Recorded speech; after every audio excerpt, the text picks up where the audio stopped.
So I guess I'm sort of to follow the crowd and sum up 50 years.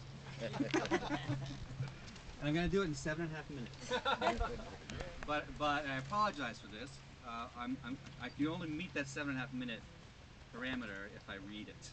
So if I don't read it and try to off the cuff it, you know, I won't do nearly as well as Bill and Dick and Meg. Read it. Go on for 27 minutes. And I thought I would give this a title, and I think an appropriate title is Two Remarkable People, One Swell Journey. Subtitle, 50 years is a really long time, but it goes by fast. The year was 1959.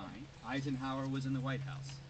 Ben-Hur was in the movie houses and drive-in theaters. Frank Sinatra's hit song Come Dance With Me was on the radio. And Gunsmoke was the most popular TV show on television. An average house cost about $12,000, and you were doing a bit above average if you made $6 grand a year. After all, you could buy an average car for about $2,000 and fill it with gas for 25 cents a gallon. 1959 was the year that Fidel Castro stunned the world with his communist takeover of Cuba. The year that Hawaii and Alaska added the 49th and 50th stars to the American flag. That Mattel Company introduced the first ever Barbie doll. And that a tragic plane crash killed 4 young rock musicians on the day that music died. Yes, 1959 was an eventful year, but without a doubt, the most significant event of all, certainly as Dan was telling us earlier, for those of us here who owe our very lives and love, the most significant event of all was the marriage of Catherine Elaine Sell to Robert William Kahn on July 11th, 50 years ago today. Was there anyone here who was there then? We weren't born. Lucille was there? Okay. Well, not having been there myself, however, all I know is a couple of the bare facts. That a fresh-faced 26-year-old Bob, newly minted minister by way of Penn and Princeton, stood in a country church and said, "I do," to his 20-year-old bride, Kathy, herself a recent graduate from the professional nursing program, and together, the two that day embarked jointly on a journey that has taken them these 50 years on.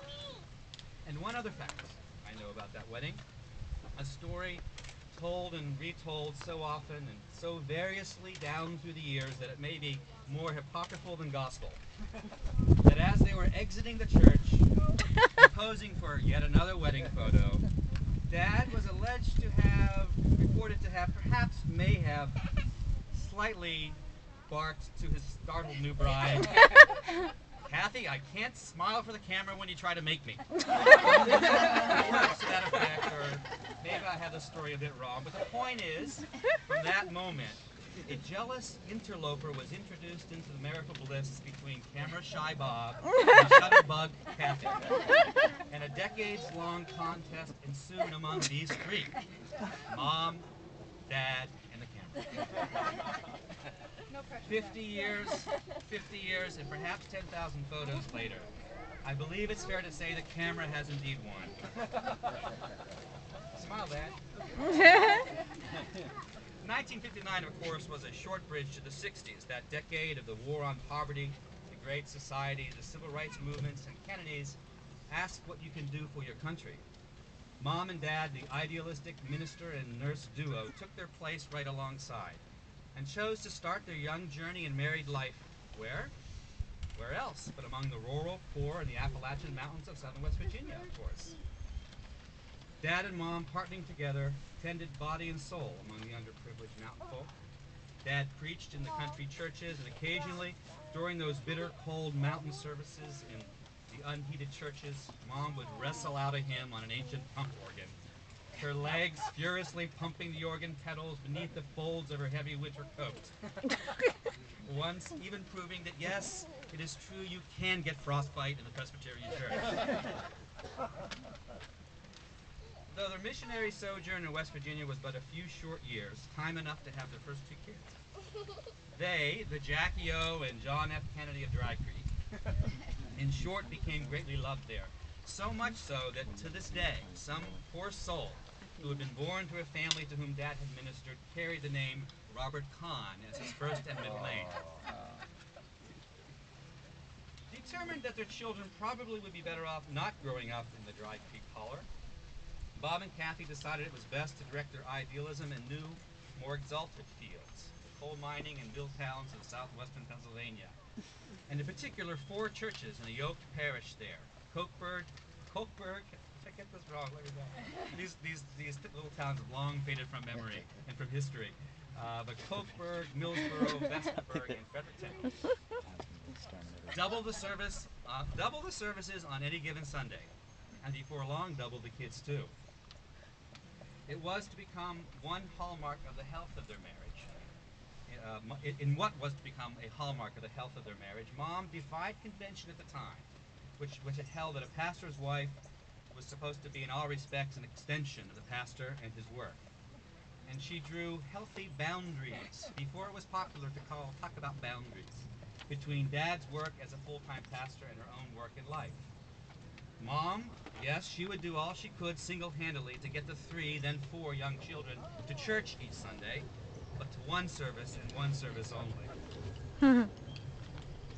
While Mom deferred her career temporarily to care for the kids, Dad eventually grew restless with parish ministry. It was 1967, the country was riled up over war protests, free speech, long hair on men and short hair on women, and the college campus was where it was happening.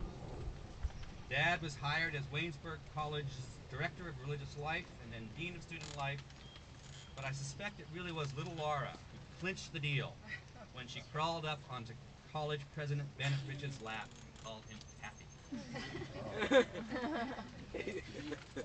Before long, it was 1969, and Dad was growing restless again, so he came up with the notion of studying for his doctorate at a seminary near San Francisco during the summers when the college was not in session. Now, many of the men in the San Francisco Theological Seminary's doctoral program understandably would leave their wives and children behind to trek across the country and study for 6 weeks in California, but not Bob and Kathy. Their marriage was made of firmer stuff. Mom and the kids would not be left behind, and besides, just imagine the photo opportunities. So Mom and Dad packed up the 4 kids in the VW microbus. They did not even realize that until they reached San Francisco that they were driving the hippie chic car, and headed off to California and back 3 times. Mom has the photo albums to prove it. And Dad eventually, 12 years to be exact, had the doctoral degree. There may be nothing like a long car trip in close quarters to bond and then test the marital and family ties. What's more,